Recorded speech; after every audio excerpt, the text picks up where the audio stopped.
terhadap dugaan perbuatan lain yang terkait dengan perbuatan para tersangka berpotensi juga melakukan tindak pidana lainnya. Yang pertama,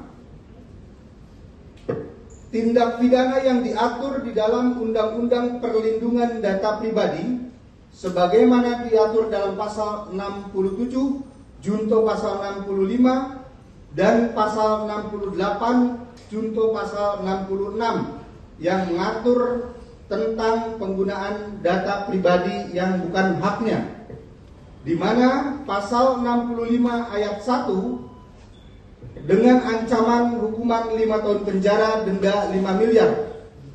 Pasal 65 ayat 2 dengan ancaman hukuman pidana penjara 4 tahun, denda 4 miliar rupiah.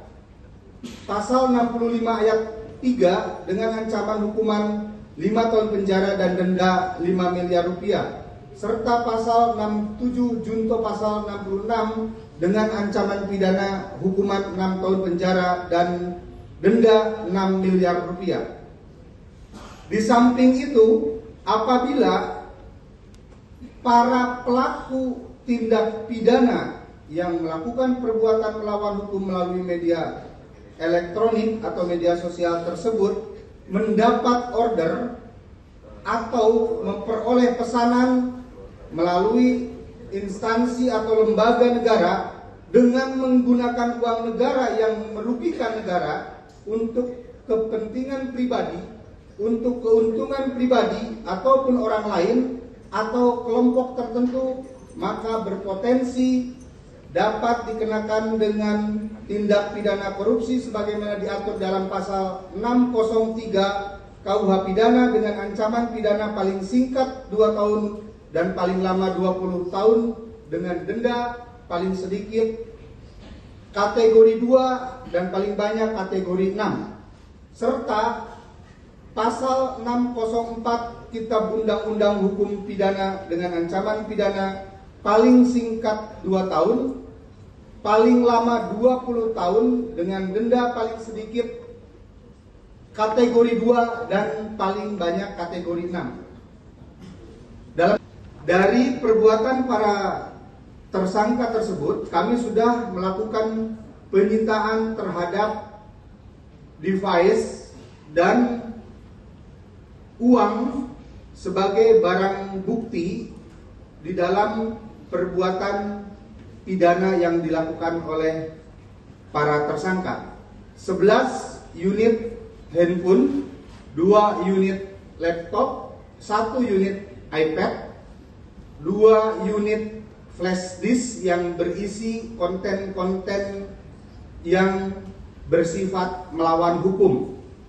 Dan kami juga berhasil melakukan penyitaan terhadap uang sejumlah 220 juta rupiah yang digunakan sebagai bentuk pembayaran atas proyek perbuatan melawan hukum melalui media sosial tersebut. Ancaman pidana yang akan dihadapi oleh para tersangka adalah pasal 32 junto pasal 48 Undang-Undang Nomor 1 Tahun 2024 tentang perubahan kedua atas Undang-Undang Nomor 11 Tahun 2008 tentang informasi dan transaksi elektronik dengan ancaman hukuman pidana penjara paling lama 8 tahun penjara dan denda 2 miliar rupiah.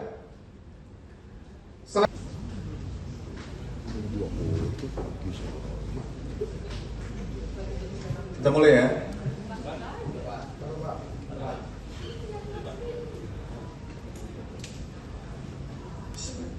Assalamualaikum warahmatullahi wabarakatuh. Bahwa apabila uang yang digunakan untuk membayar atau proyek-proyek ini adalah uang negara, tentunya dapat dilakukan pendalaman atas dugaan penyalahgunaan keuangan negara sehingga mengakibatkan kerugian negara yang mana uang tersebut bukan untuk peruntukannya. Kemudian isu yang dapat menjerat atau yang menjerat para tersangka tentunya dari awal tadi kami sudah sampaikan bahwa isu-isu yang menjadi objek daripada perbuatan para tersangka tersebut terdapat isu-isu yang bersifat berita bohong atau hoax, kemudian fitnah maupun provokasi dan manipulasi data elektronik. Saya kira itu ya, rekan-rekan sekalian. Jatantras Ditreskrimum Polda Metro Jaya terkait tentang sindikat pembuat dan penyebar konten provokatif, hoax dan ujaran kebencian.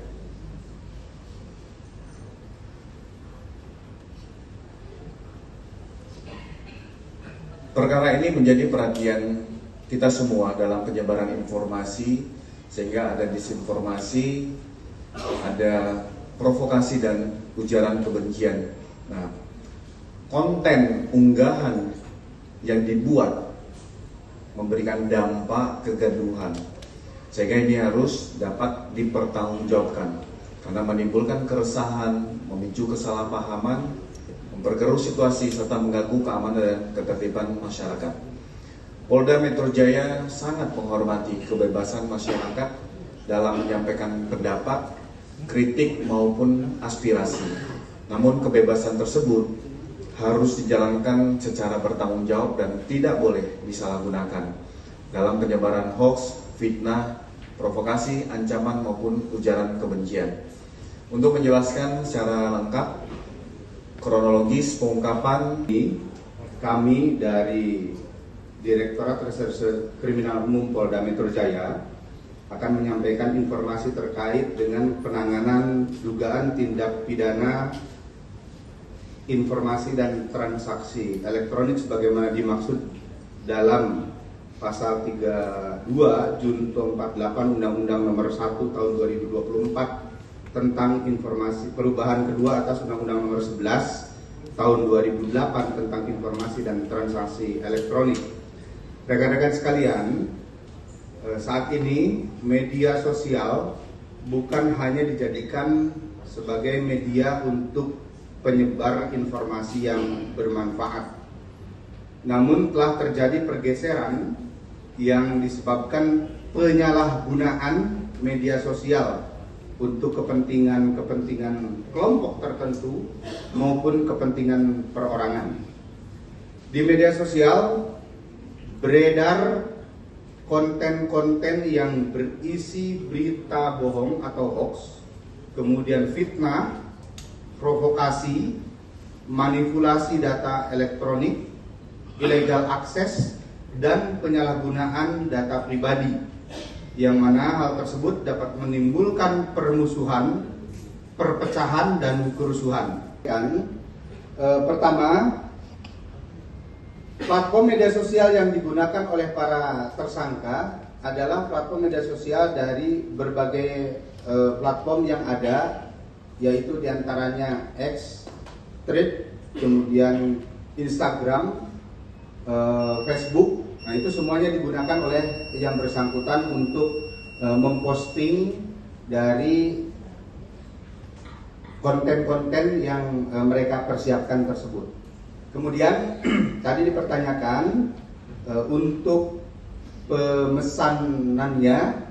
Nah, dalam hal ini kami penyidik juga sedang melakukan penelusuran terus kepada pemesan utamanya, dan jembatan utamanya sudah kami lakukan penangkapan atau pengamanan saat ini. Jadi penyidik sedang melakukan pendalaman terhadap pemesan utamanya.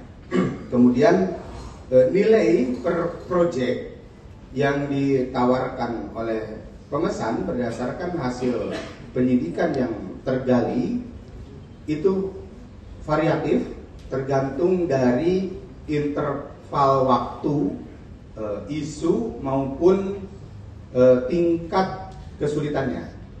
Hari ini yang kami lakukan atau saat ini yang kami lakukan penyitaan, ada barang bukti ditemukan sejumlah uang 220 juta rupiah dan ini sudah dikonfirmasi oleh tersangka, itu adalah bagian daripada uang pembayaran proyek tersebut. Kemudian periode pembuatannya yang bersangkutan sudah berlangsung sejak tahun 2024. Kemudian tadi dipertanyakan mengenai keterkaitan dan potensi dugaan tindak pidana korupsi. Satu, sebagai perekrut dan pembiayaan. Kemudian yang kedua sebagai pembuat konten. Yang ketiga sebagai penyebar konten. Yang keempat, perbantuan untuk mengangkat konten atau sering disebut dengan istilah booster. Dan yang kelima, penyebaran konten secara masif untuk blasting. Selanjutnya dari hasil penyelidikan dan penyidikan, penyidik Jatantras Ditreskrim Polda Metro Jaya telah meningkatkan status penyelidikan ke tahap penyidikan dan telah berhasil melakukan pengungkapan serta melakukan penangkapan terhadap 6 orang tersangka dan telah menetapkan 2 orang tersangka lainnya terkait dugaan tindak pidana informasi dan transaksi elektronik sebagaimana dimaksud dalam pasal 32 junto pasal 48 Undang-Undang Nomor 1 Tahun 2024 tentang perubahan kedua atas Undang-Undang Nomor 11 Tahun 2008 tentang transaksi elektronik. Konten digunakan untuk menjatuhkan harkat dan martabat perorangan maupun dapat mengakibatkan kerusakan fasilitas umum. Perbuatan-perbuatan melawan hukum yang dilakukan di media sosial telah mengganggu stabilitas sosial, stabilitas ekonomi, politik, dan situasi keamanan dan ketertiban masyarakat. Berawal dari peristiwa hukum yang dilaporkan di Polda Metro Jaya, Ditreskrim Polda Metro Jaya telah melaksanakan serangkaian kegiatan penyelidikan dan penyidikan terhadap sindikat propaganda digital yang terorganisir dengan melakukan publikasi pemberitaan hoax, fitnah, provokasi secara terorganisir dengan peran-peran sebagai berikut. Kami amankan atau kami lakukan penangkapan inisial ADIK di mana peran yang bersangkutan adalah mengirim narasi untuk konten dan melakukan briefing. Kemudian inisial BCK yang bersangkutan berperan untuk mengirim narasi konten dan inisial AYV dengan peran sebagai pengelola dan pemegang akun media sosial yang digunakan untuk melakukan perbuatan melawan hukum. Inisial YAP berperan sebagai editor dari konten yang dibuat. Kemudian inisial YNI berperan sebagai jasa yang untuk mengakselerasi komen-komen yang mendukung. Kemudian inisial MMA berperan sebagai editor. Terhadap ke-6 tersangka tersebut saat ini kami lakukan penahanan di Rutan Polda Metro Jaya.